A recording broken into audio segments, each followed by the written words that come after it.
So today, let me introduce Deputy Editor of the Canadian Army Journal, Major Bruce Rolston, who has served in the Army Reserve since 1988. And he was previously Officer Commanding of 7 Intelligence Company and also served in Afghanistan during Operation Athena. So please join me in welcoming Bruce. So there you go. You should be all set, Bruce. Thank you, Tom. Thank you, Christopher. That was a lovely introduction. I'm tremendously pleased on behalf of our editor-in-chief, our new editor-in-chief, Mr. Dion, to be representing the Canadian Army Journal here with you today. As mentioned, that is my current, as they say, load station in the Canadian Army. I'm going to occasionally use Army vernacular there. It's sort of burned into me now. So if I ever say things that don't make sense in regular English, please someone ask me what I meant by that. As Tom generously mentioned, I started in the reserves as a young person in Deep River, Ontario in 1988 because the only other alternative for a summer job was mowing lawns. I spent a lot of time doing that, ended up at the University of Toronto to pursue a history degree. And a lot of the work I did there, 4 professors involved exactly your key area of history. And I think there's some relation to it here as well today. Following that, I spent some time working at the University of Toronto in information management and IT until I got the opportunity to deploy with the Army to Afghanistan as what they call an S2, an intelligence officer for 1st Battalion Royal Canadian Regiment. I was there for about 8 months, and that excited me so much, I suppose, as a younger man anyway, that I ended up going to Ottawa, and I continue to work as a civilian with the Department of National Defense even today. On the military side, as mentioned, I'm a major in the Intelligence Corps, and my current position is with the Canadian Army Land Warfare Center, which is the publishers of the Canadian Army Journal, which I'm happy to talk with you about here today. Making sure my slides advance. Good. So I'm going to start this with a bit of an anecdote, and one that I hope I'm not the only person on this call who's familiar with. I was, when I was a young man, a young teenager, a big fan of Doctor Who on TV Ontario, late night. Baker was my favorite Doctor, I won't lie. But it made me a Doctor Who fan for the rest of my life. And I continued to watch it even up until the recent resurgence. It also went away for a while and came back. That's a theme of this presentation, which you may notice. The BBC, because rights agreements with the actors and writers to the original series had expired, ended up expunging their archives of vast quantities of the original 16mm film on which a large part of their TV shows from the 1960s were on. And in the case of Doctor Who, that included most of the episodes of the first 2 years and the first 2 actors, including Patrick Troughton, shown here, who played the Doctor. So basically all the episodes from 1963 to 69. Obviously, a tragedy is they only realized in retrospect. And so in April 2006, they launched an international search. It was widely publicized. Any of the lost media, which may have been sent to any other part of the Commonwealth for rebroadcast, could we get it back, please? Because we really would like to put these available for people because we think they're pretty cool. And that has had some success. In 2013, episodes of the Troughton episode, The Web of Fear, were actually found and recovered from a TV station in Nigeria, in part because of that popular appeal. 97 of those first 253 episodes are still missing, and the search continues today. There is continued hope that another episode of the first 2 Doctors might emerge someday out of someone's private collection or basement. So if you have any 16mm film in your attic, yeah, you might want to check it out. Might be worth something to somebody. But my call to action is not as dramatic as that or as exciting, but it is similar. So the Canadian Army Journal. What we're going to talk about today is a little about the history of the CAJ or the JAC, authorized, and how you could help us with our own data recovery problem. But also, I'd like to extend to this group, make you among the first consumers of the unique digital archive of our past that's now coming online, literally days ago. So, we're towards the end of that. I'll provide the details on that so that you can help us both with our problem and hopefully experience something that is novel, I think. So a little background. I am speaking to a highly historically literate audience, so I won't make this too simple. But the Canadian Army began shortly after Confederation. South Africa is shown here, and then the Great Crucible of the Great War. After that, however, it contracted to a small underarmed force. And Canada, through the 1920s and into the 1930s, went through something of an isolationist phase. The organization basically was torn down. And this will come back later when a similar challenge faces them later.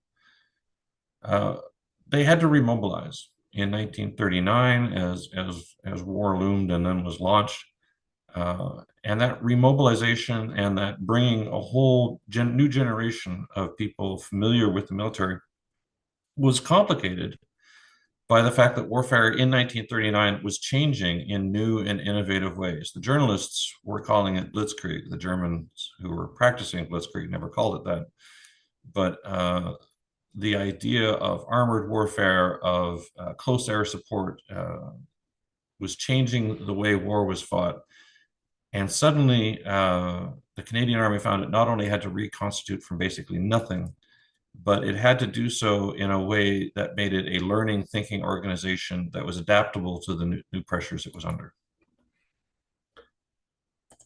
Canada's mobilization bore first fruits as early as 1st of January 1940, 3 months after the Canadian House of Commons declared war. The 1st Canadian Division was arriving in England. By June, Canadian forces were also sent to peacefully occupy on Britain's behalf both Newfoundland and Iceland.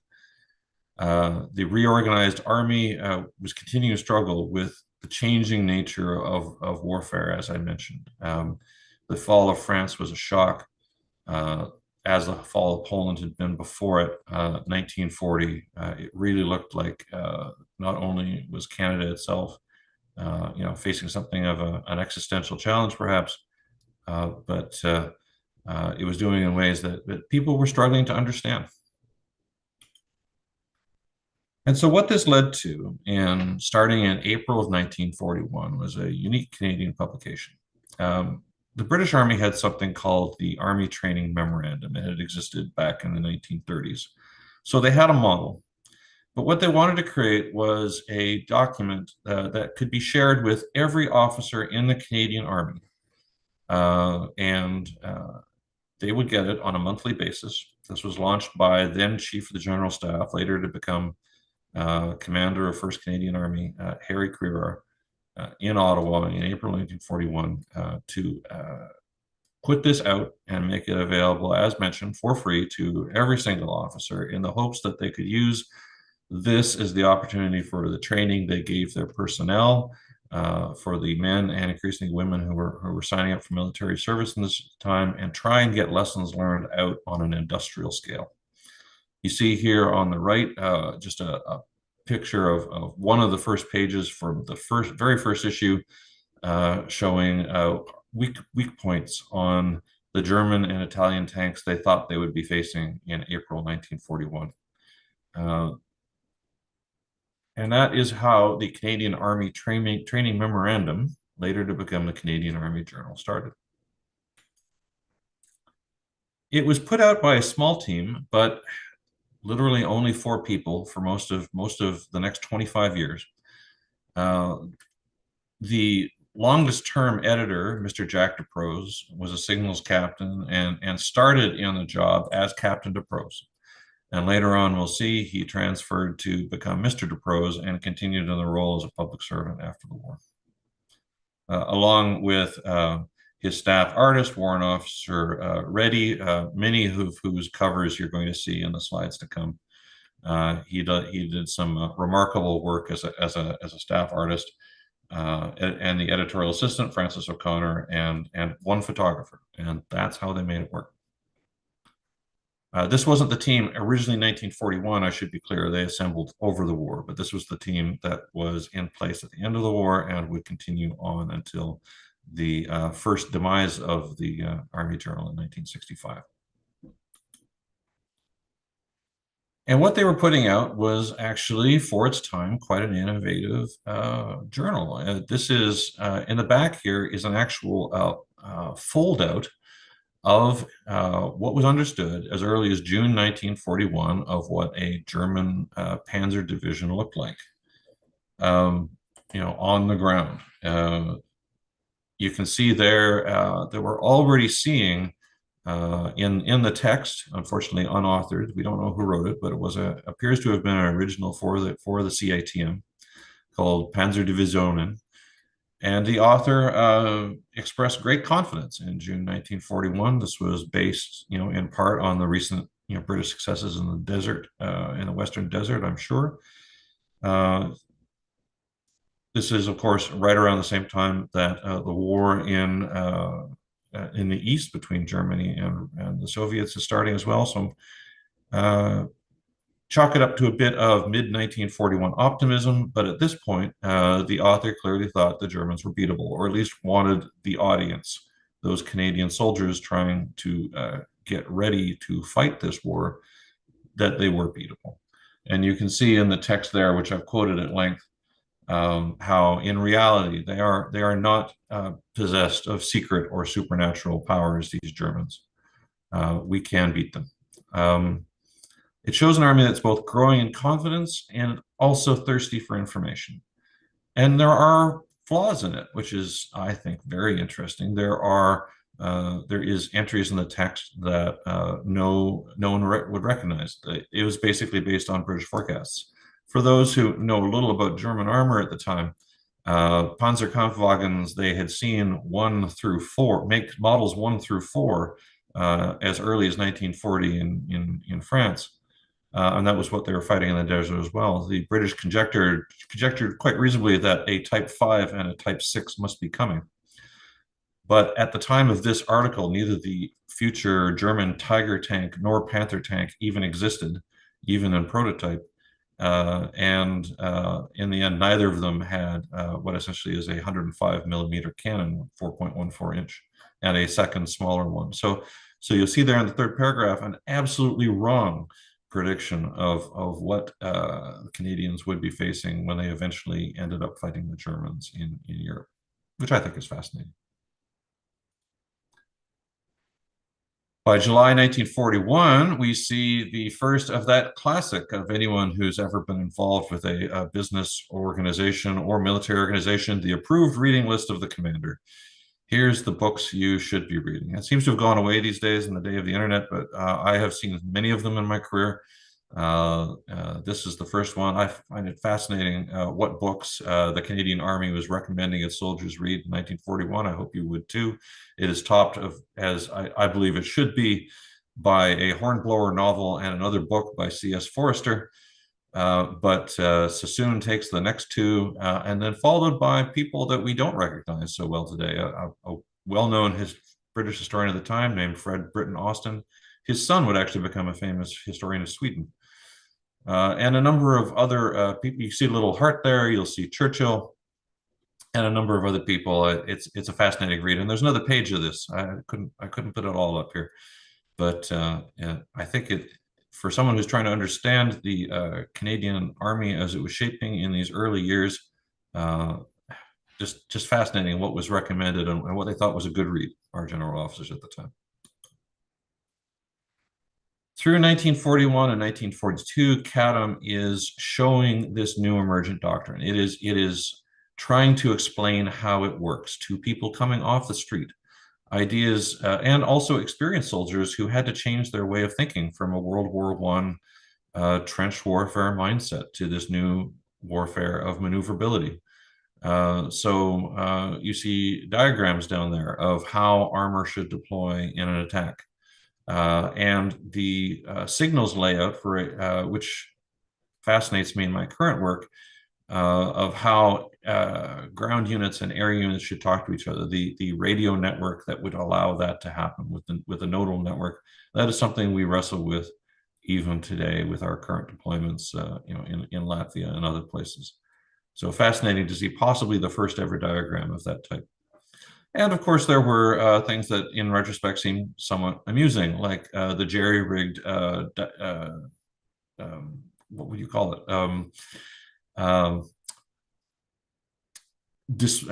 Stand, I suppose would be the military term, where you practice how to shoot down a dive bomber, and they have a dive bomber that actually sails down a ramp towards you, and you get a chance to shoot at it on the dive bomber range.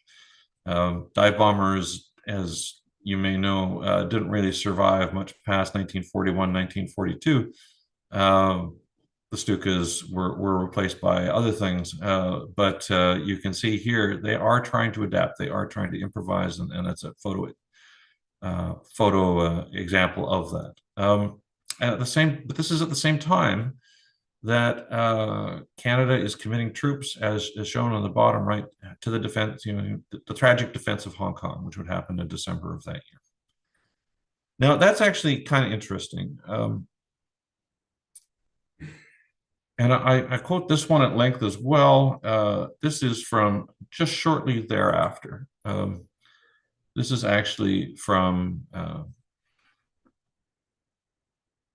sorry, I don't know why that slide's bigger, smaller than this. Sorry. So in February 1942, issue 11, we have a long piece from observation of Canadian soldiers in Britain at this time, and the problems they were facing. And this was from a Canadian officer visiting the training establishments who knew what they were talking about. This is in some degree also the British opinion of the Canadian soldiers in Britain at the time, and it's not that positive.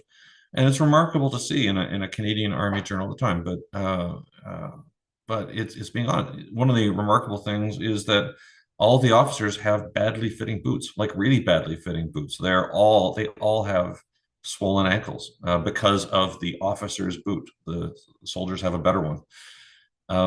But there's a lot of comment there about the weakness of Canadian soldiers at this time, February 1942, as I mentioned. I think this is interesting because 6 months later, Canadian forces in Europe would be defeated at Dieppe. Now, what CADM number 11 shows, I think there's this impression in historiography that of the Canadian Army that those we lost at Hong Kong, those who were defeated at Hong Kong, were because they were literally fresh off the boat when they arrived at Hong Kong, and there's no doubt they were poorly trained.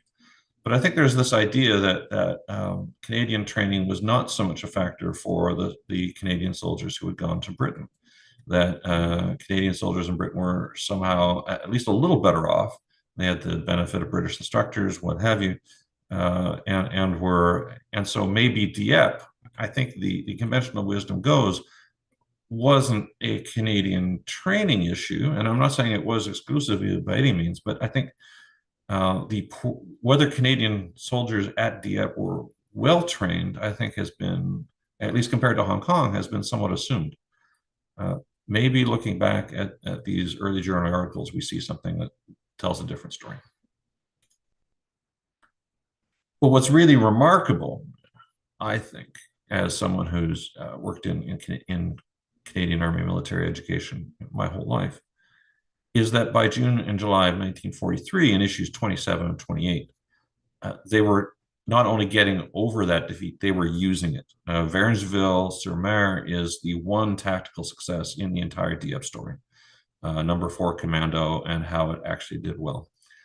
And so what they do in these two issues is they turn it into what we would today call a tactical decision game. That's not to mean it's a game in a fun sense. It's a game where you present your soldiers that you were training with a tactical problem and you tell them how to solve it. or you ask them how to solve it and evaluate their answers rather. And you see an example there of one of the skill testing questions that presented with the one bright spot of Dieppe. They were asked to decide what to do, and this was given to officers. Remember, this went out to every single officer in the Army.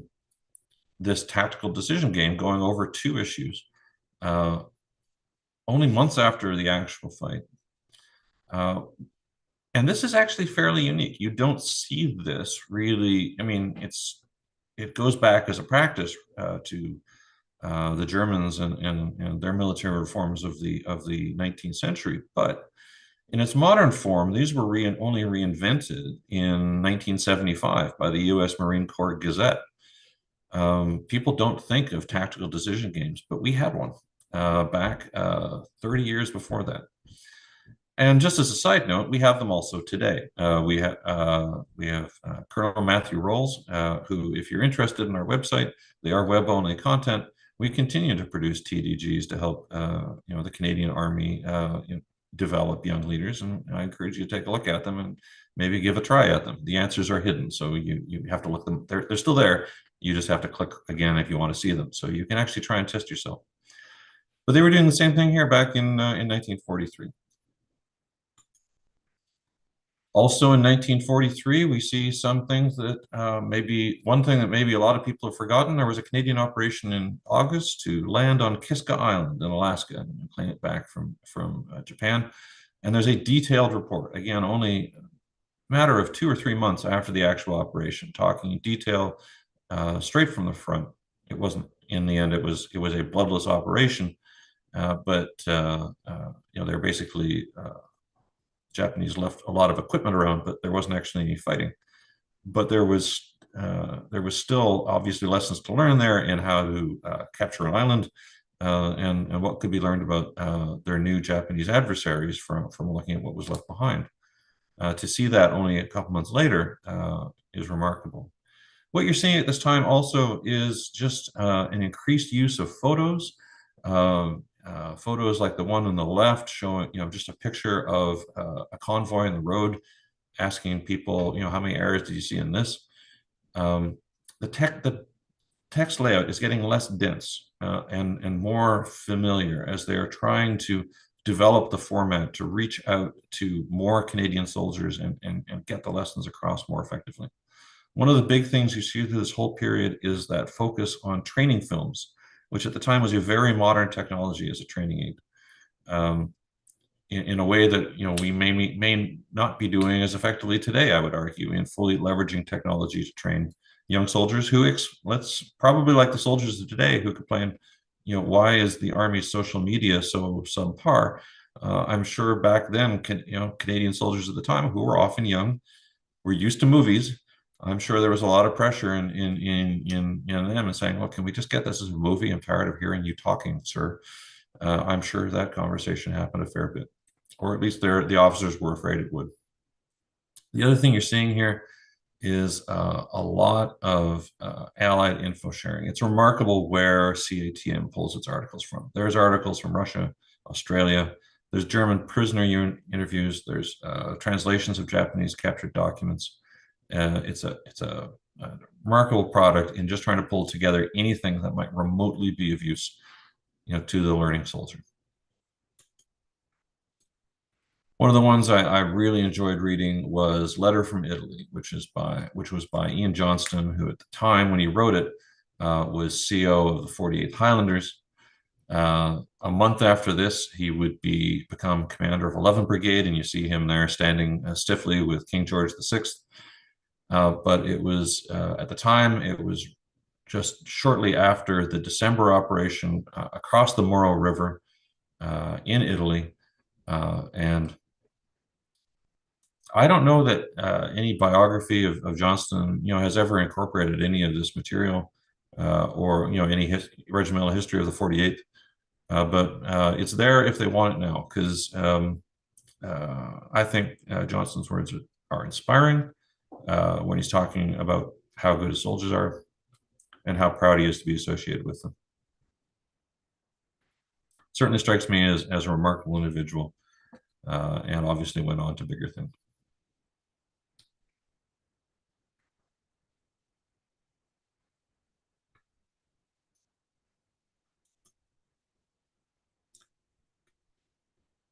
Moving quickly now through the closing year or two of the war, in 1945, the CADM had to pivot to and start to bring out new lessons about the Pacific theater, because it was thought at the time that there would soon be a Canadian involvement in the invasion of Japan. You can see that very aggressive cover. Again, these are all covers produced, by the warrant officer on staff. And then shortly thereafter, when it was realized that this wouldn't be necessary at all, the victory cover. Those had started actually in January of 1945. Again, illustrated covers, trying to bring it more to the to the regular soldier, to make it something they didn't immediately throw away, I suppose. You see the increased use of cartoons. U.S. SADSAC and Houston start to be seen in the pages, as they continue to try and make this a document that right to the end that soldiers would keep in their backpack and maybe refer to from time to time. And this would continue right after the war.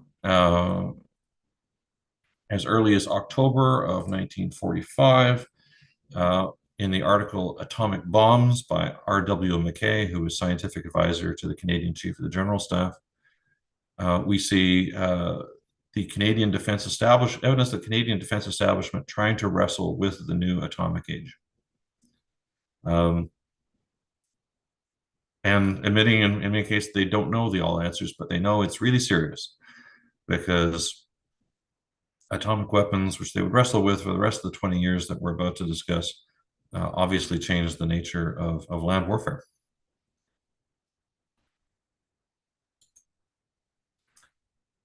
As we push on through 1945, another interesting story that I didn't really know about. I know a little bit more about it now, but hopefully it's news to some of you. I did not know anything about Exercise Muskox. So what was Exercise Muskox? Exercise Muskox was what we would call today a sovereignty operation, or a SOVOP. And it was basically the first. The demobilizing Canadian Army took on as this next mission to figure out how to operate in the north of Canada.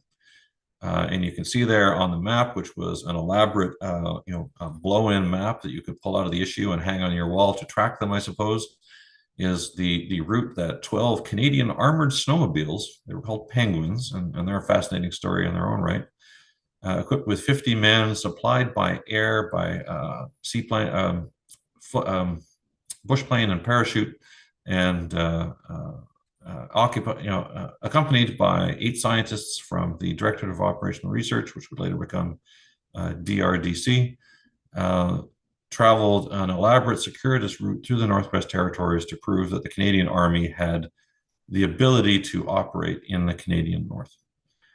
We continue to do these operations to this day. Obviously, it's becoming more important now with global warming and the opening of the Northwest Passage, but it started here. And I think the idea of armored snowmobiles is just lovely. I think all snowmobiles should be armored now. But that was Exercise Muskox, and I don't believe that a definitive good history of that exercise has ever been written. What you also saw through 1945 and 1947 is what I could only describe as CATM's wide-eyed wonder period. The Army was demobilizing. They were all home by mid-1946 from Europe. But they continue to push this out, one issue per officer. You have many entertaining articles here. Artist's rendition of what the first military helicopter would look like. This was a year and a half before the model they're talking about actually flew. The amazing plastic bag, which they go into great depth about how a plastic bag can actually preserve things in your quartermaster's storage for up to 2 years if you put them in plastic bags. Who knew? But there's a whole article on it. Television Fact or Fantasy is such a great title. I'm going to leave you and encourage you to read it yourself because it's a great article. But you also have articles on infrared rifle scopes, and how people realize that is a thing that could be, and an innovation for tank guns with discarding sabot rounds, permitting much higher velocities, which are what basically all tank rounds are today. So, and a fascinating read at this time. In 1947, the journal was renamed and it became officially bilingual. The first editorial is shown here, and what you see here is an army. In part, it's the army, I think, trying to shape their publications for both serving soldiers and a large number of veterans. They're trying to avoid the collapse to irrelevance they had in 1919 and 1920. I talk about how their last 72 issues, which they published up to that point, contain the story of the training of the Canadian Army, but it's time for our post-war task, to sing, as it were, that great mass of recollections, experiences, and ideas from this now massive body of Canadian veterans who are entering society. This is at a time, keep in mind, that this is when the post-Canadian federal bureaucracy is really being born. I remember when I was a young person reading Farley Mowat's account of the founding of the Dominion Wildlife Service, which is basically the start of his book, Never Cry Wolf, if you've never read it. And it talks about how he showed up in Ottawa as a war vet. He'd been with the Hastings and Prince Edward Regiment in Italy, had come out of it quite well. He wrote a book about that called The Regiment. But Farley Mowat, who would later go on, of course, to become a great Canadian naturalist and explorer of the North, shows up in Ottawa, and no one has a first name. They only have their rank. He observes that, and where you ended up in the bureaucracy was largely what rank you held in the army that had just demobilized. That is the world that the Canadian Army Journal is moving in, and why you see also essentially the military staff becoming civilian staff of this new Canadian Army Journal organization. And what's remarkable, again, I think, is that it's fully bilingual right from 1947 on. Remember, the Royal Commission on Bilingualism and Biculturalism, which established those standards for federal bilingualism, is still a long way off. But what you have here in 1947, because of the French fact of the army, because of the Vendus and all the other French Canadian regiments that had been involved in the war effort, because they formed such a large body of the veterans. What you see there is they're in some sense becoming a vanguard for comfort and tolerance of the French fact within English Canada. It's probably putting too fine a point on it to compare it to race awareness because of the incorporation of Black Americans in the U.S. Army, but it's not totally removed from that.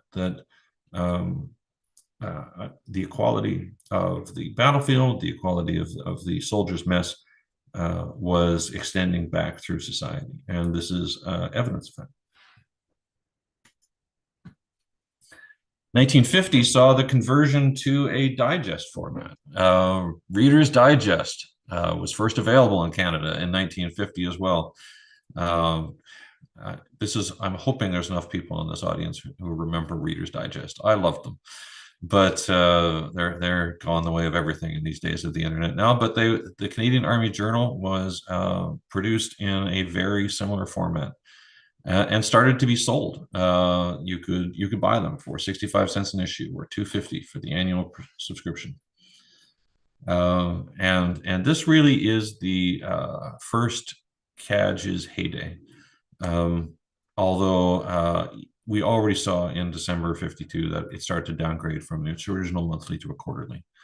And you see increasing parsimony as the 1950s bleed into the 1960s. But these lovely little digests that essentially could be sold on at a newsstand, I imagine, are widely distributed this time. And you can still see a lot of them today looking around. That's why we're very hopeful we can ultimately recover the entire corpus, which I'll talk about in a minute. In 1950, of course, we were a country at war again. And what you're seeing in these articles, you're seeing, I think, a lot of stuff that would be familiar to C.P. Stacey and other Canadian historians, putting together the first real Canadian military history. The articles that they would later turn into books that would shape our understanding of the War of 1812, of French colonization, of the Northwest Rebellion of 1885, and everything that came after. As the Canadian Army tries to establish an identity, they're saying, look, we're institutionalized now. We have all this history. We're not going to give it up again. We're proud of ourselves. And so you see a lot like that. But you also see something that we have in the journal even today, articles from the young captains with some novel, somewhat wild ideas. One of my favorites is The Case for a Lighter Tank, which is some bold captain daring every officer in the Army Corps to hate him and saying, look, we just need smaller tanks, okay? Definitely worth reading. And at the same time, you see a lot of articles about in 1950, but there were major floods of the Red River in Winnipeg in that year, and discussion about that and what that meant, coverage of what we would now call dom ops or domestic operations. Again, you see this in the journals of 1950. I'm not sure how many people here have ever been through military training in this country, but this scared me when I saw it. And somewhere in 1950, there's an illustrated staff estimate. Everyone, if you go and become a major in the Canadian Army, you have studied extensively the problem of how to attack Kingston from the east. Not sure why that is our tactical problem that we always do, but it is. So to see this as another one of their great glorious foldouts, accompanied by an article by A.L. Brady called An Appreciation, where they go into, okay, here's the real answer. Here's the actual textbook answer for how to defend Kingston from the east. Yeah, it's remarkable. I think someone should actually take the work and submit it to the current Army Operations Officer course and see if it passes, because I'm pretty sure it would. Because again, we all have to write that article at one point in our military careers. Here's how I would either defend or attack Kingston from the east, the famous Kingston corridor. So it was interesting to see in 1950 as well. But that ran right alongside something else that the current CAD continues today, a professorial article from probably a veteran, but clearly a civilian by this point, professor of English named J.T. Jones, writing a fascinating article about the tactics in the novels of Scott, about the English author about Scottish history. There's a mix of eclecticism and adaptation, and we hope to continue that today. What you also saw is the beginning of what can only be described as technocracy. You start to see detailed diagrams in the 1960s of what we call PERT charts or Gantt charts. We talk in the American context. Halberstam talked about the best and the brightest. You can see that influence here as well as early memoirs of Canadian military observers, peacekeepers, and what they're undergoing.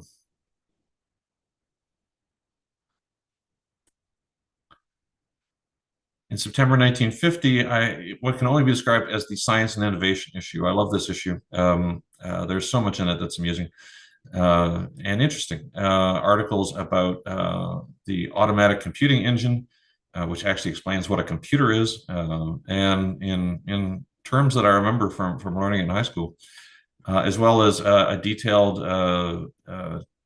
study of the how to detect radioactivity by another professor, alongside articles from other armies on recoilless guns and the future of air bombardment, which is all about how we still need bombers in the nuclear age. What you saw in this period was the journal is having a role in reintegration. There's articles on Hong Kong, on the Canadian actions in Italy and Northwest Europe. They're not as informed as they would be written by a historian today. But we also have to recognize this is serving a role in the reintegration of soldiers in civilian life. Some of the best opportunities I had to wrestle with my own experience in Afghanistan involved speaking to the public of what I did, and or hearing other soldiers talk about what they did. It's a necessary part, whether you have what you would call PTSD, or you just have, things you wrestle with, things you did, decisions you made, good and bad. You need that context. And the journal was providing explanatory voice for veterans at this time. It was shaping their pride, and it was enabling their societal reintegration. We see the continued focus on innovation in 1951. A kind of outlandish helicopter. I love that thing. Glad I never actually would have flown in it. I don't think it was ever actually made. But you also see articles on napalm. But a big thing that you start to see in 1951 is the start of an ongoing series that we continue to talk about today in the Russian context. What is the Soviet military structure? What is their doctrine? How will they fight as Canada turned to a new adversary? By 1952, the covers start to refer to Canadian soldiers who are now in Europe as part of NATO, as well as articles about Canadian forces in Korea. As it's interesting seeing, there was a time where Canadian infantry had a red beret, and you can see it down in the corner there. Some of the first soldiers in Germany after Canadian forces returned there, and they would stay there until I was younger. 1953, I loved the coronation issue. It's glorious. It's, in addition to a regular issue, it has a massive amount of coverage about everything that the Army did. You see the massive parade on Parliament Hill to support the coronation of Queen Elizabeth II. There's also a picture there of General Harry Crerar on a horse. Again, I leave you to find it. It's too choice not to at least encourage you to go look for it. Our commander in World War II, riding not entirely stiffly on a horse. So good for him. 1955, I love this issue as well. This is the quintessential Cold War issue. It talks about a new Canadian-made anti-tank weapon that Canadian soldiers would use for about another decade, but I've never heard about before. I read about this stuff called the Heller. There's hydrofoils. There's lots of Korean War retrospectives by this point, and articles about detailed articles about these new guided missiles and what they meant for artillery.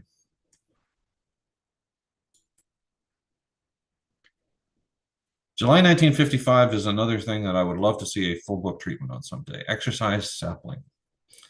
The first participation of Canadian personnel from the Radiation Detection Unit of the Royal Canadian Engineers in a nuclear weapons test. Their conclusions are somewhat optimistic and possibly even somewhat alarming. I've never heard anything else about Canadian personnel on exercise sapling, but from their own mouths, they apparently stood up, but they were fine because they were in a trench when the bomb went off. Yeah, I would love to know more about that and about how that all ended. But it shows the changing nature of what the Army trying to wrestle with the biggest problem of its time at the time. What is the point of an Army in the nuclear age? 1958 to 1962, you see so much more of this. You see this from the remarkable image we have here of our time was our own nuclear Honest John rocket being fired from a Jeep, next to pictures of Canadian engineers in a radiated Canada, presumably trying to help out. Very much, how the Army was seen in this time, and it's carried through in the pages of the journal. All good things come to an end, of course. In 1965, the Canadian Army was integrated into the other forces by the Defense Minister, Paul Hellyer, so it became, the staff moved on to good jobs, I'm told, at the new combined forces journal called Sentinel. So that's good for them. They had one last surprise for us. Anyone who has ever done any military training, I think in any English language military, at some point run across some version. There's been many updates and many rewrites since of the original article, Defense of Duffer's Drift by Swinton. The first appearance of this absolutely critical document in military officer training and the history of military officer training Canadian publication was in the last issue of the Canadian Army Journal in 1965. So where are we today? So we were merged into Sentinel in 1965, but you can't keep a good name down, I suppose. And as the services reasserted their own identity, the Army Doctrine and Training Bulletin reemerged in 1998 and was returned to its historic name. That's wrong. It was returned to its historic name in 2003. How do I put that?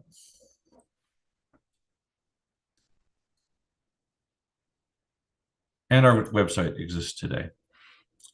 We have a bilingual website. We come out 3 times a year. We contain articles much like the ones that the past journal showed, articles of interest to both military aficionados, soldiers, mixed authorship of civilian and military authors, dedicated to promoting modern land warfare concepts and contemporary defense and security issues. So as part of this, we're making our 1941 to 65 back catalog available to the public again digitally. We are continuing to seek out and reconstruct this archive that you've received a sneak peek into today, but we are still looking. Over the last year, we have recovered and put online basically as you see here. In total page count, we still have some gaps, the black dotted line there, and those are gaps that in part this is a hope that we'll find a couple from me speaking here today. And specifically, what we're still missing, to reconstruct this remarkable historical document is issues from the French Journal from 1947 to 53. The Canadian Army Journal English version, 1947 to 50. We have copies without covers, and the covers are often glorious, so that'd be a shame if that's all we have. The Canadian Army Training Memorandum from 1944. I think I've got a pretty good line on those, but I'm still looking. And there's many places here where if we found a better copy than the one we have, we would replace it.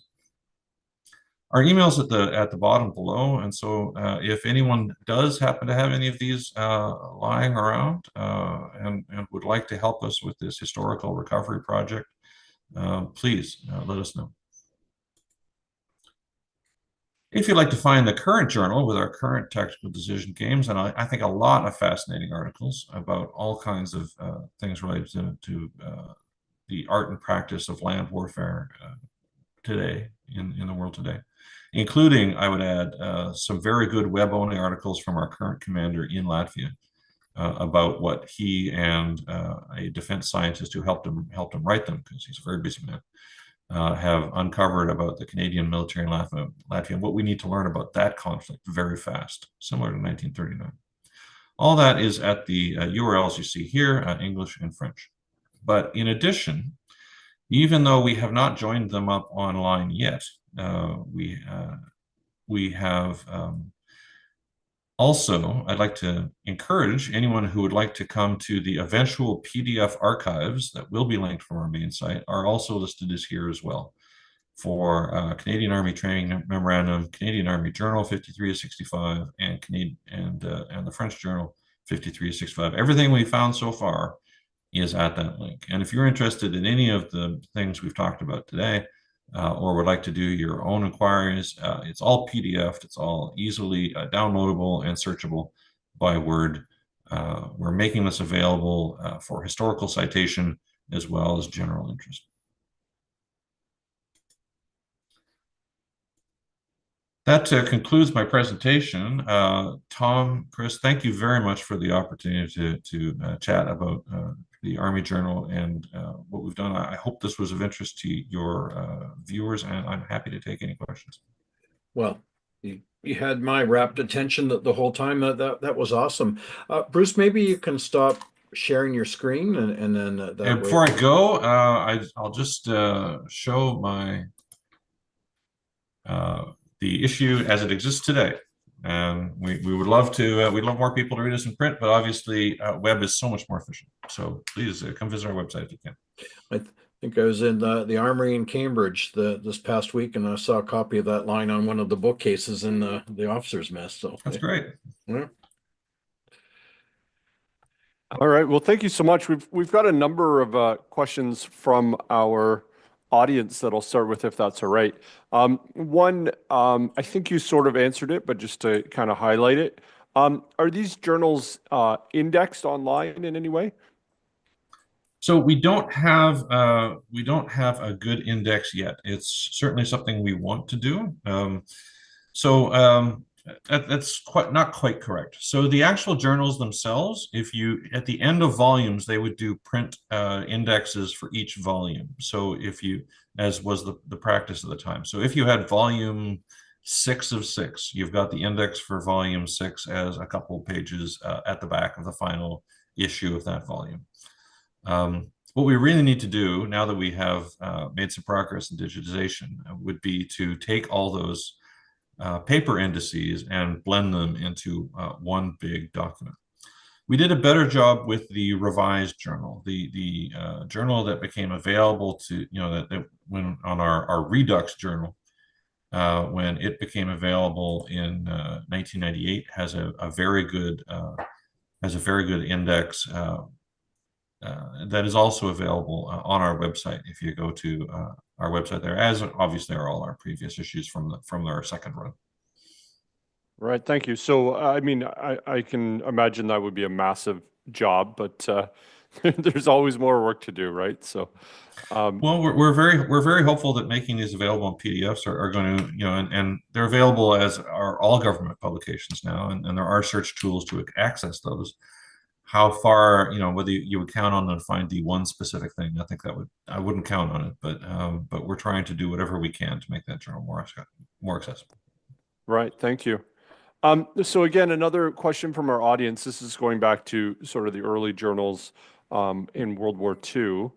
And was there ever concern about the enemy getting hold of these materials? And I guess a related question, did each issue have to go through vetting by intelligence staff?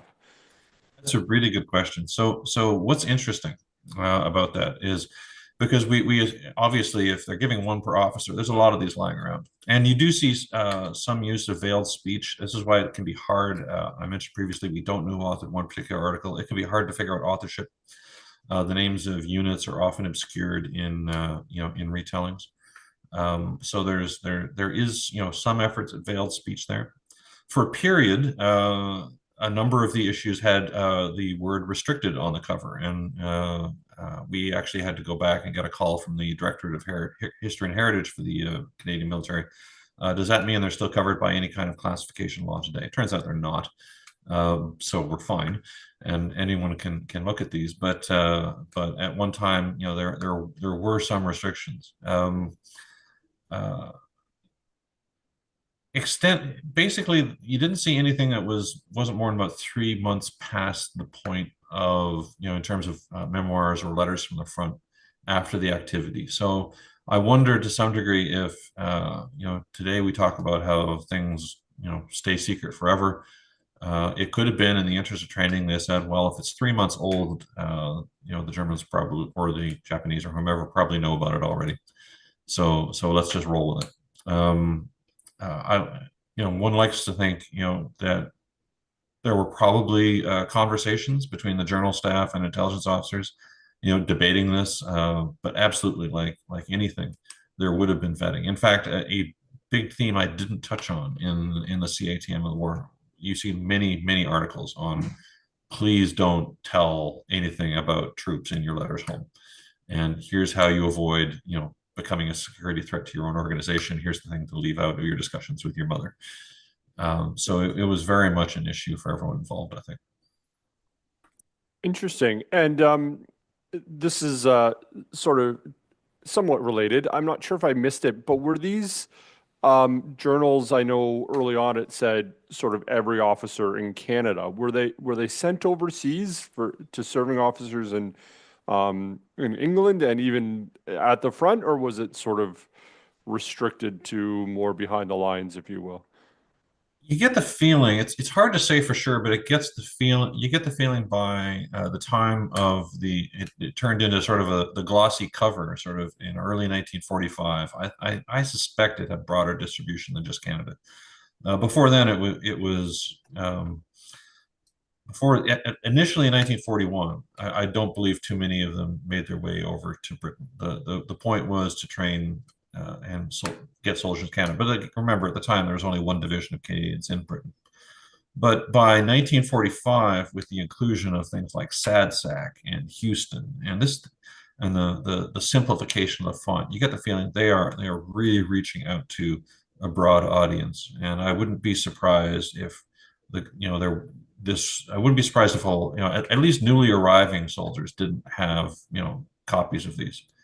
And by the end of the war, even after the war, the scale of issue is still considered one per officer, and they make less and less of a distinction between the ones in Europe and the ones elsewhere in the world. Interesting. And going back to Norma, by the way, who indicated that she's very excited as a Second World War researcher to have this new research available online. So thank you for that. So a little bit tactically, she asks about the increasing battle drill training. Is that a response to the perceived lack of offensive skills, do you think? I think it's a really good question. I think you could probably put a through line, that one article I quoted from 19 from 42, saying, look, the soldiers you sent over here aren't really that very good. I do wonder why that. I do wonder why that was published. I do want, and I'm not saying it shouldn't have been, but you wonder about the thinking of the training establishment at that time. I mean, it was just after Hong Kong. It was before Dieppe, and they're going. We need to start. Did they decide at one point? Look, let's just tell it like it is.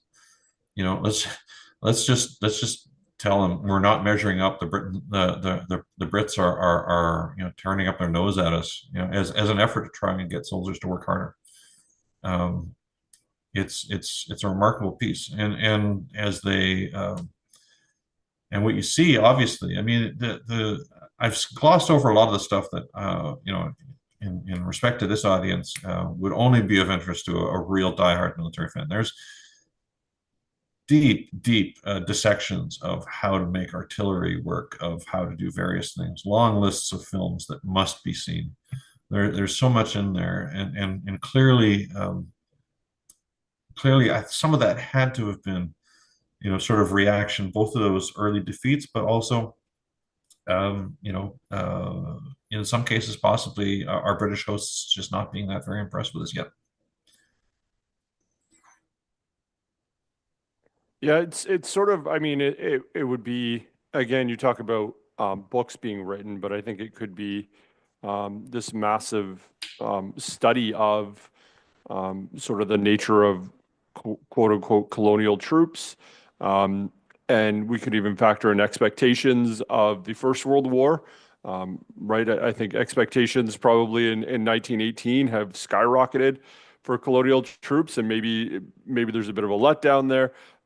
Anyway, it could be this massive topic that probably can't be fully examined right here, but it is fascinating. So, One so one thank of one you. of the one of the things to that I can't remember the exact issue of CATM that was in right now, but one of them, there is a editor's note, which is remarkably proud that their articles have started to appear in the Australian equivalent, whatever they called their Australian Army Journal at the time, and were being used for training in Australia, which just I think shows a little. At least the two colonial countries were trying to share information with each other. Yeah, and that's interesting. And you brought up the sort of sharing of information too. Um, kind of switching gears a little bit, you mentioned after the war how the journal can be really helpful for veterans. And I wondered if there was thinking about the publication of articles. So you did sort of mention sort of the English professor and that sort of thing. Was there an availability for for veterans to write in with possible articles, maybe share their journals, that sort of thing, or was it very much limited in sort of staff publication? As they move more, a lot of, to be we the the journal was always, even in CATM, about sharing, and there is a lot of sharing of stuff that appears in other publications first, no question. And in other countries, maybe the first publication in Canada, certainly not the first publication anywhere. There's a lot of that sort of mutual transference of articles between these publications, to be clear. The Canadian entries, there are calls there are calls for submission at various times. There's certainly an open door policy to ideas. It's clear Mr. DeProse, as the editor, was very tolerant of that and was looking for it. Again, it's hard to say how many of those professors weren't themselves veterans before they were professors. So they may have had some military connection or not. It's really hard to say without doing more investigation on them. What you do see, especially as we get into what I would call the digest period of the Army Journal, Korea and after, the Reader's Digest for the Army version is you see the beginning of what we even have today, really good arguments in the letters to the editor column, where an article is posted and then another officer who thinks it's full of bull writes back immediately and says that's totally wrong, and it appears in a future edition in the letters to the editor. So there's absolutely what you get. What I think we've tried to recapture and continue forward is you need a place in an army which is a little freewheeling. It can't all just be press releases, corporately approved. You have to have a publication which is allowed to say, on the front masthead, as the journal did at the time, opinions expressed are not necessarily those of the Canadian Army. Because I think that's about if you don't do that, it's going to happen somewhere else. And I think big organizations, I think it was recognized, at least at the time, that big organizations need that kind of outlet, and so they can capture some of that dialogue. Yeah, absolutely. And then from our perspective, as several people have said in the chat, what an incredible resource for historians as well. And thinking back even into the 19th century, when we have journals in the British Army of officers arguing back and forth over, interpretations on what happened at a battle, or their experience in a certain campaign, and that's an incredible resource for historians. So I think I've covered all the questions in the chat and all the ones I had written down. So I will just, before I turn it over to Tom, I will just say thank you again for bringing this to our attention. This is an incredible resource. And for those of us in the audience, Tom's said a couple times in a couple different places, we will post all those links on the description of the video. So if you're having trouble typing that out from the slide, or you're trying to pause the slide, we'll just make them available as links there. So thank you very much again, and I'm going to turn it back over to Tom. Thanks, Chris. I'm going to indulge me, please. I got one question I had a note of, and I was thinking more, Bruce, World War II, like what kind of time lag was there? Like say an event like Dieppe happened, for the journal to write about it, prepare an article for it to go to print and then to be distributed to the officers. It's a really good question of how long it would have taken, flash to bang, as you would say, militaryism there. But what we can say is Dieppe itself, as the actual disaster of Dieppe, like the disaster of Hong Kong, were really only addressed post-war, although there's a very good article, in the post-war journals about Hong Kong, and it's honest about, I believe it's Stacy himself, the chief, the dean of Canadian military historians, who wrote it. talking about Hong Kong. And there are treatments of Dieppe as well post-war. Again, that contextualization and just trying to make sense of what we went through together collectively. Um, it seems to be that if they had something good from the front, like that letter from Johnston I mentioned, they could turn that around, get it into publication, and have it back out on the street in 3 months. But how long from there it took to get into every library and into every soldier wherever they were. Obviously, there'd be some kind of flag there, but it's impossible for me to say right now exactly what that would have been. I do think that it is remarkable that that the only a few months after Dieppe, when I mean those losses were still raw, and Second Canadian Division had just been wrecked on the beaches of Dieppe.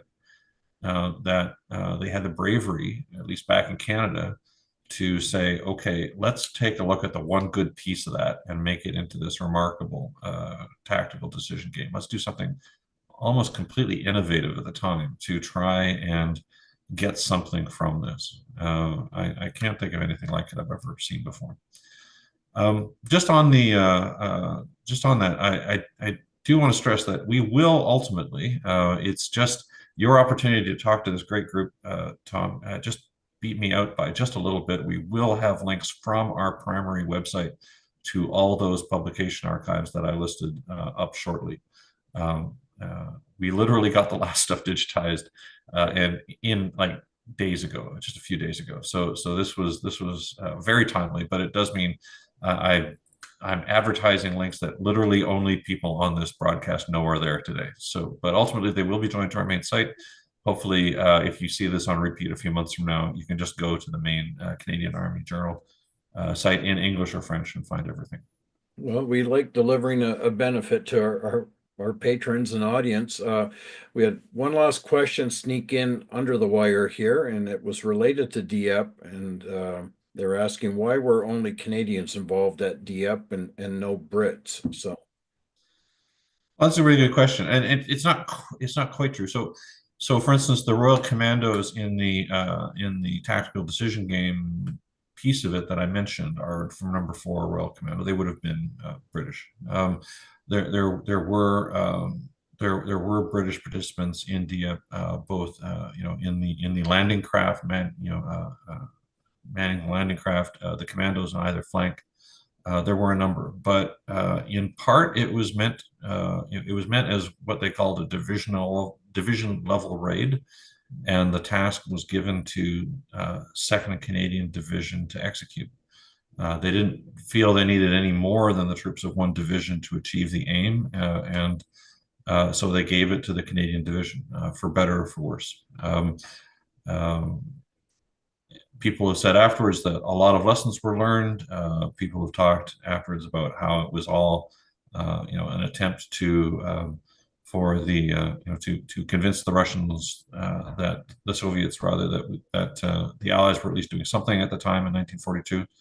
A lot of people have said it was Mountbatten, who was the local commander at the time, just acting unwisely or rashly. I leave it to the historians to figure all that out. But certainly there were British military personnel that were part of the Dieppe raid, but it was primarily Canadian. and the fun thing about the live chat, what we'll see a lot of times, our watchers will answer the questions of others. Norma come in and saying, yes, there were lots of Brits and some Americans at Dieppe. So there we go. So, all right, let's wrap it up here. Bruce, thank you so much. And then for our audience, thank you for joining us today. That's really fun for us to stage these and interact with you. It kind of keeps us driving forward and keep going. So when we can, I will edit the video, add the description and those links. That shouldn't take too long. And Bruce, once again, thank you so much. Really, really appreciate that. That was absolutely fascinating. So thank you. Thank you for the opportunity. It was our great pleasure to be here, and I look forward to seeing other episodes in this series. Excellent. Stop the live stream.